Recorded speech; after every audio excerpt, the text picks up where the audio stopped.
பகிர்ந்து வாழும் நாட்டினிலே ஈராத்து தண்ணீரிலே மாரியாக மிதந்தவளே வைப்பாரும்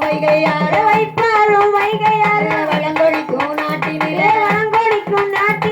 வைப்பாத்து தண்ணீரிலே வயது பெண்ணாய் வந்தவளே